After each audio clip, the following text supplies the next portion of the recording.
Hey there, this is Mike with the Drone Passport channel. Thank you very much for joining me for this video presentation. As always, I appreciate you taking the time to be able to be here. I am coming to you from Parts Unknown. Where is Parts Unknown?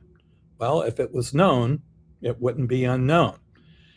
If you're like me and an old school person that used to watch wrestling, you would always notice that wrestlers who wore masks would be billed as hailing from a place known as Parts Unknown because they didn't want their identities revealed. Well, I am out of town on a trip and I am looking forward to going back home this afternoon. And that's all I'll say about that. But while I was away, I had put together a video presentation to talk about American companies potentially entering back into the drone space. And that led me down a path of looking at what the history was and where we stand now. And I will begin my presentation with another one of my infamous slideshows. And this is called Why There Is No American DJI. So there is not a company in place at the moment ready to replace DJI once all of the bans come into play. And we're going to talk about the real reason why. Many of you may know the real reason, and it's quite obvious. But for those of you who don't, this video or this presentation may be enlightening and informative. So let's talk about the assumption versus the reality. Here's what everybody assumes. You ban DJI and the free market fixes it, and some American company will just build a better Mini or any other DJI product and take it over. Well, the reality is there were some groups that tried and they got wiped out. The survivors quit the consumer market on purpose. The economics punish anyone who tries. And there are policies that reward people from staying away. Let's go to the graveyard. So there are two drones that are in the graveyard. Many of you old school people probably remember the GoPro Karma. GoPro was the hottest brand in the country, and they decided to get into the drone market. This drone shipped in late 2016, and 2 weeks after it was released, they recalled every unit because batteries fell out while the drone was in the air. And they scrambled and tried to fix this particular problem. And what does DJI do? Well, the Mavic Pro comes into the market with a much smaller, adaptable drone, and the Karma from GoPro was DOA.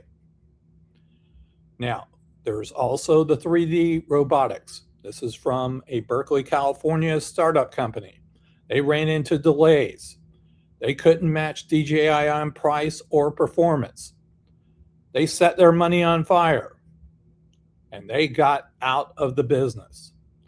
The lesson that every US investor learned: do not try to outdrone DJI on consumer hardware. Well, let's talk about DJI themselves. This is reason number 2. Their location in China is basically inside the world's densest electronic supply chain. You've got motors, cameras, batteries, radios, molders, all within driving distance. Faster and cheaper iteration than anyone in the world. Then you have vertical integration of their drones. The design of their drones and flight controllers and sensors can be used in all of their drones, and it makes it easier to manufacture these type of drones, from enterprise Mavics with the consumer ones. And then they use scale as a weapon. When a rival makes an announcement about building a new drone, well, DJI can just say, well, look at us. We've got this drone right here. And basically, they can outdeliver and outclass any drone that is released to the market. Now let's go into reason number 3. And for those of us who are consumers, we don't see this, but for those people who make the money and invest the money, it's bad business. Consumer drones, for any company that is not DJI, there's thin margin on price-sensitive hobbyist buyers. There's high support costs and high return rates. You must be willing to burn cash for years to buy your way up to scale. And the only company that ever reached that scale is the one you are fighting against. Build a cheaper, better DJI is a plan to set money on fire. Now, let's go to reason number 4.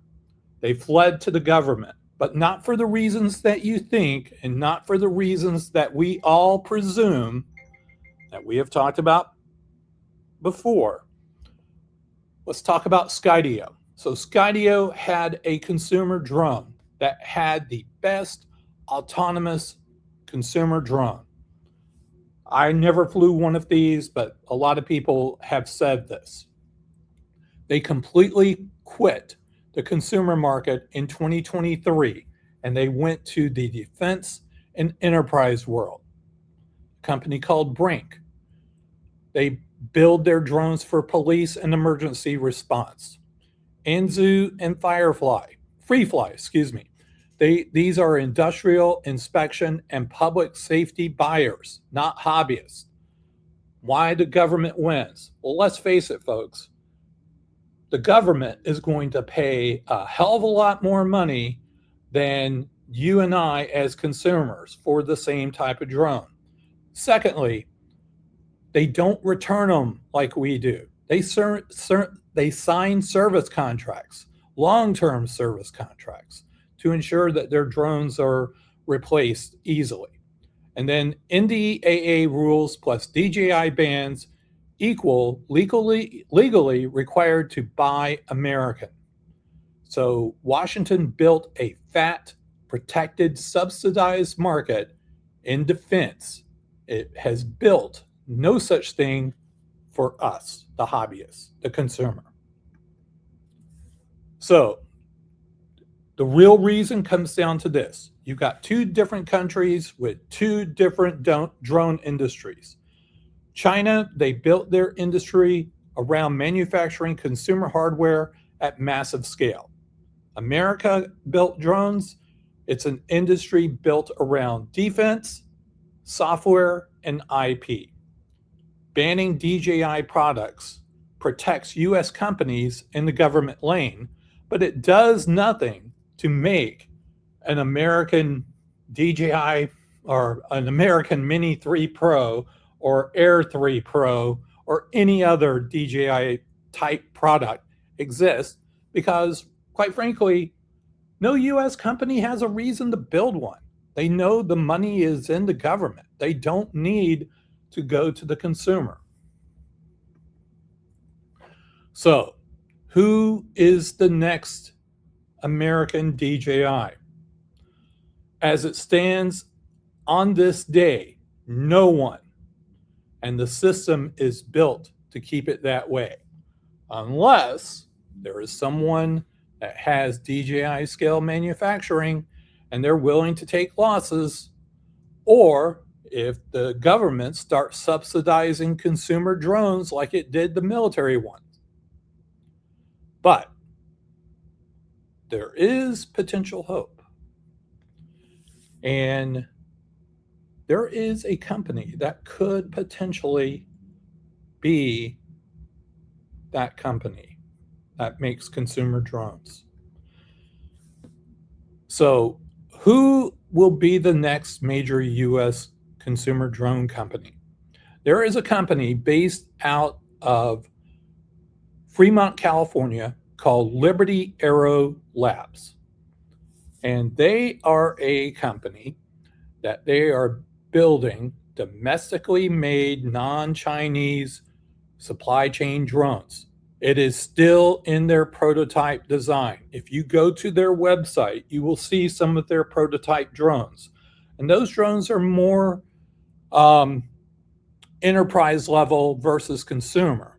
But it is thought that they may be entering the FPV business. So I would say that there is hope potentially with them.